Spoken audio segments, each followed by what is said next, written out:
Shalom saudara-saudaraku, apa kabar? Tetap bersemangat kan? Oke, pagi hari ini saya akan sampaikan firman Tuhan tentang kenaikan Yesus Kristus. Apa sebenarnya yang terjadi, peristiwa apa dan apa saja yang terjadi ketika Yesus naik ke surga. Sebelum dia naik ke surga ada sesuatu yang dia pesankan kepada kita. Nah, sebelumnya mari kita berdoa dulu. Bapa di surga, kami rindu mendengar firman-Mu dan firman-Mu yang kami mengerti akan memerdekakan hidup kami. Hamba percaya ketika kami semua jemaat-Mu merespon firman-Mu, hidup kami akan diubahkan. Terima kasih Tuhan buat kasih setia-Mu dalam nama Yesus. Amin. Saudara, kita akan sama-sama membuka kitab Lukas pasal 24 ayat yang ke-36 sampai yang ke-53. Saya akan membacakan. Dan sementara mereka bercakap-cakap tentang hal itu, Yesus tiba-tiba berdiri di tengah-tengah mereka dan berkata kepada mereka, "Damai sejahtera bagi kamu." Mereka terkejut dan takut dan menyangka bahwa mereka melihat hantu. Akan tetapi ia berkata kepada mereka, "Mengapa kamu terkejut dan apa sebabnya timbul keraguan-raguan di dalam hati kamu? Lihatlah tanganku dan kakiku, aku sendirilah ini. Rabalah aku dan lihatlah, karena hantu tidak ada daging dan tulangnya, seperti yang kamu lihat ada padaku." Sambil berkata demikian, ia memperlihatkan tangan dan kakinya kepada mereka. Dan ketika mereka belum percaya karena girangnya dan masih heran, berkatalah ia kepada mereka, "Adakah padamu makanan di sini?" Lalu mereka memberikan kepadanya sepotong ikan goreng. Ia mengambilnya dan memakannya di depan mata mereka. Oke, kita membaca satu periode ini dulu. Saudara, ketika Yesus bangkit dari kematian, sebelum Yesus naik ke surga, Yesus menemui murid-muridnya. Apa yang terjadi ketika Yesus sebelum naik ke surga? Sebenarnya hal yang ini hal pertama ya, ayat 36 sampai ayat yang ke-42, di mana Tuhan Yesus berkata kepada murid-muridnya, dia memberikan damai sejahtera. Ketika dia bertemu dengan murid-muridnya, dia berkata, "Damai sejahteraku kutinggalkan bagimu." Saudara, kondisi seperti ini hampir sama dengan pada waktu murid-muridnya mengalami, tetapi bukan karena virus, tetapi karena keputusasaan, putus harap. Karena raja yang mereka agung-agungkan, Tuhan guru yang mereka sembah, mati dan mereka mendengar bangkit. Mereka dengar semuanya bahwa Yesus sudah menampakkan diri, tetapi pikiran mereka masih bekerja. Karena apa yang terjadi selanjutnya? Saudaraku, dan Yesus berkata, "Damai sejahteraku bagimu." Damai sejahtera itu sudah Tuhan berikan sejak Tuhan Yesus mau naik ke surga. Diberikan kepada saudara dan saya untuk menghadapi situasi dan kondisi yang akan kita lalui sampai hari ini. Bahkan sampai dia datang yang kedua kalinya. Diperlukan damai sejahtera. Karena damai sejahtera yang Tuhan berikan tidak sama dengan yang dunia berikan. Mungkin orang dunia katanya kalau punya duit banyak damai sejahtera. Wah, kalau kaya bisa pergi kemana-mana damai sejahtera. Nah, kondisi kayak gini berarti orang kaya pun tidak bisa damai sejahtera. Karena keuangannya nggak bisa buat pergi-pergi. Saudaraku yang terkasih. Nah, damai sejahtera yang Yesus berikan itu adalah damai sejahtera yang tidak bisa diganggu gugat oleh situasi dan kondisi. Karena itu berasal dari dalam hati kita. Itulah sebabnya Tuhan waktu itu berkata kepada murid-muridnya, "Jangan ragu-ragu. Jangan kita khawatir, jangan kita istilahnya ya percaya ya enggak, ya percaya ya enggak, itu namanya ragu-ragu." Saudaraku, itu pesan Tuhan karena dia sudah memberikan damai sejahteranya kepada kita.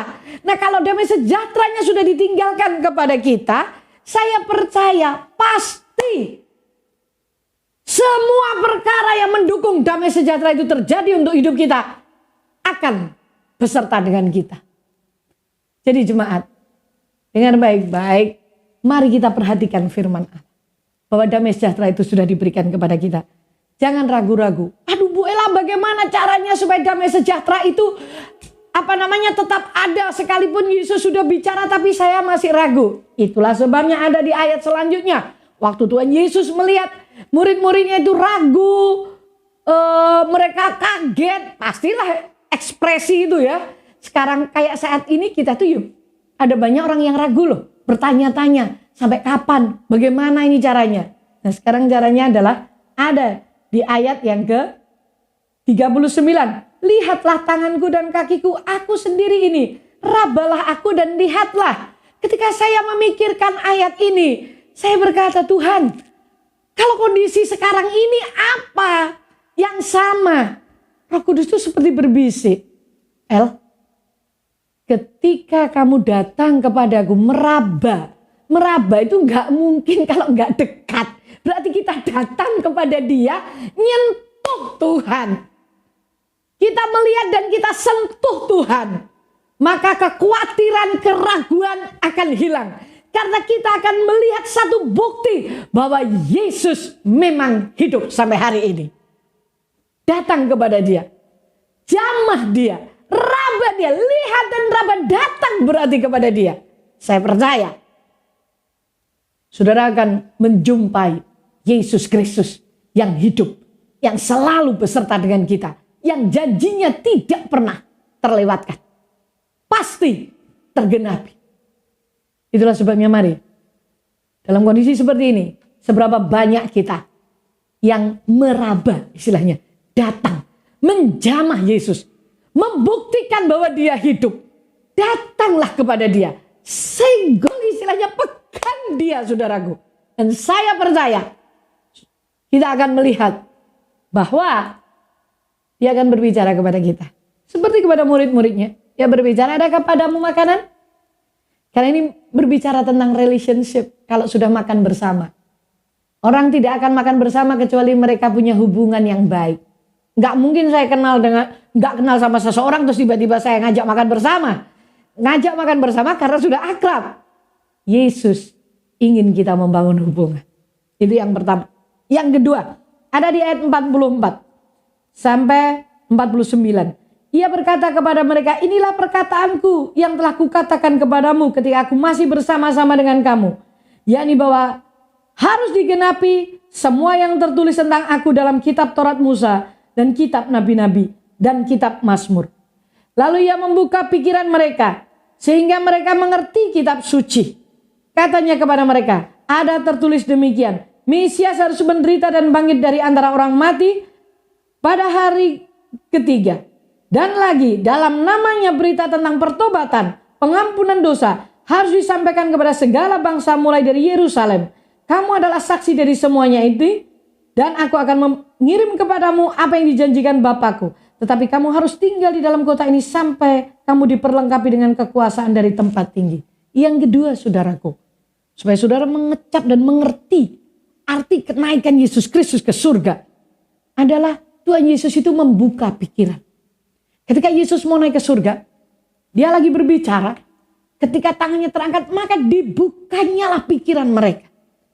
Jadi saudara, Yohanes 8 berkata, ayat 32, apabila kebenaran itu, kita mengerti kebenaran dan kebenaran itu ada dalam diri kita, maka kebenaran itu memerdekakan kita.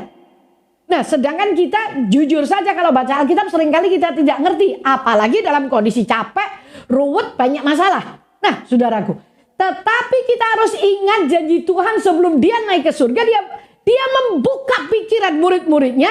Membuka pikiran kita. Supaya kita bisa mengerti isi kitab suci. Karena ketika saudara dan saya mengerti isi kitab suci. Seberapa banyak kita mengerti isi kitab suci. Sebegitunya saudara dan saya akan menikmati kuasa dari kebenaran itu. Itulah sebabnya semakin banyak kita mengerti kitab suci, semakin banyak pula keajaiban, kehebatan, kuasa firman yang terjadi dalam hidup saudara dan saya. Dan 2000 tahun yang lalu, pikiran murid-muridnya sudah dibuka untuk bisa mengerti kitab suci. Saudaraku, apa isinya? Karena Tuhan mempunyai tujuan. Memanggil saudara dan saya untuk percaya kepada Dia menjadi muridnya. Supaya apa? Di dalam nama Yesus ada pertobatan. Supaya di dalam nama Yesus ada pengampunan dosa. Karena ketika seseorang dosanya diampuni, maka hidupnya pulih utuh kembali. Dan ketika utuh kembali pulih, maka kesembuhan, pertolongan, mujizat akan mengikutinya. Ketika Adam dan Hawa jatuh dalam dosa, maka gambar Allah rusak. Dan ketika seseorang berbalik dan percaya kepada Yesus, hidupnya diampuni, dipulihkan. Ketika kita pulih dengan Tuhan, maka mujizat itu menjadi bagian kita. Karena Yesus adalah sumber mujizat. Dan Yesus ada dalam diri kita. Jadi saudara, kita dibuka pikiran kita. Itulah sebabnya kalau saudara sampai hari ini masih belum bisa nangkep firman Tuhan dengan baik, mulailah kita berdoa. Nanti saya akan berdoa supaya saudara mulai menyadari bahwa pikiran kita itu seharusnya sudah dibuka. Cuman kita sendiri saja dengan keraguan-raguan, kebimbangan kita, akhirnya kita tidak mengerti. Tapi dengar baik-baik mulai hari ini. Yesus naik ke surga. Sebelum dia naik ke surga, dia membuka pikiran kita untuk kita mengerti kitab suci. Ketika kita mengerti kitab suci, hidup kita dibebaskan. Dan yang terakhir adalah saudaraku, ayat 50 sampai 53. Lalu Yesus membawa mereka keluar kota sampai dekat Betania. Di situ ia mengangkat tangannya dan memberkati mereka. Dan ketika ia sedang memberkati mereka, ia terpisah dari mereka dan terangkat ke surga. Mereka sujud, menyembah kepadanya, lalu mereka pulang ke Yerusalem dengan sangat bersuka cita. Perhatikan baik-baik. Sebelum Yesus naik ke surga, dia memberkati. Tangannya terkedak untuk memberkati murid-muridnya. Karena Yesus tahu bahwa ke depannya banyak masalah, banyak kesulitan, keadaan yang akan menghimpit, membuat mereka harus menaruhkan nyawanya hanya untuk Yesus Kristus. Mereka mengalami masa yang sukar para murid itu, saudaraku. Dan murid-murid yang lainnya, karena Injil tersebar, berita keselamatan tersebar. Berkat inilah yang membuat kita kuat sampai hari ini untuk mengiring Yesus. Untuk mempercayai dia. Karena ada tangan berlubang paku yang dikedangkan atas hidup kita. Ketika saya merenungkan ini, berapa banyak jemaat yang sering kali ibadah belum selesai, gembala belum menaikkan doa berkat, kita sudah keluar duluan. Kita sepertinya kayak kehilangan berkat. Bukankah hamba Tuhan itu adalah wakil Tuhan? Saudaraku, ingat baik-baik. Sebelum Yesus naik ke surga, dia memberkati saudara dan saya. Dia memberkati murid-muridnya. Dan berkat itu turun sampai hari ini kepada kita.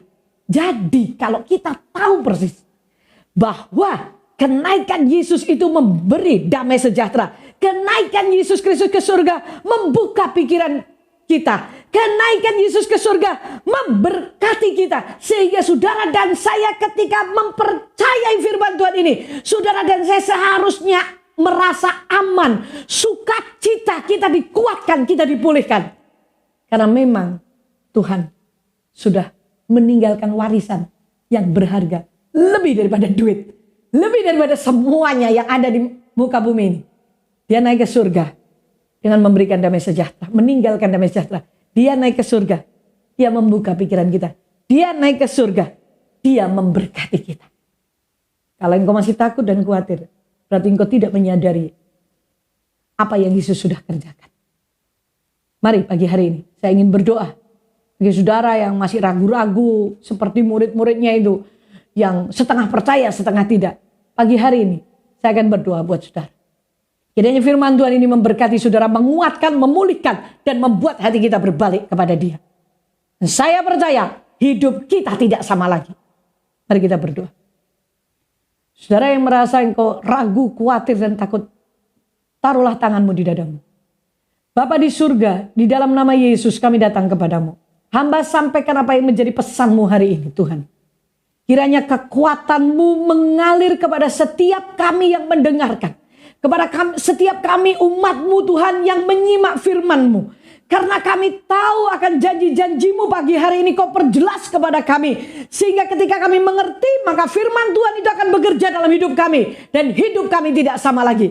Setiap jemaat yang ragu, yang takut tetapi mengambil keputusan untuk percaya kepada firman-Mu. Di dalam nama Yesus pagi hari ini. Engkau mengubahkan, membuka pikiran kami, meneranginya. Sehingga hidup kami tidak sama lagi. Dan kami adalah orang-orang yang berkemenangan.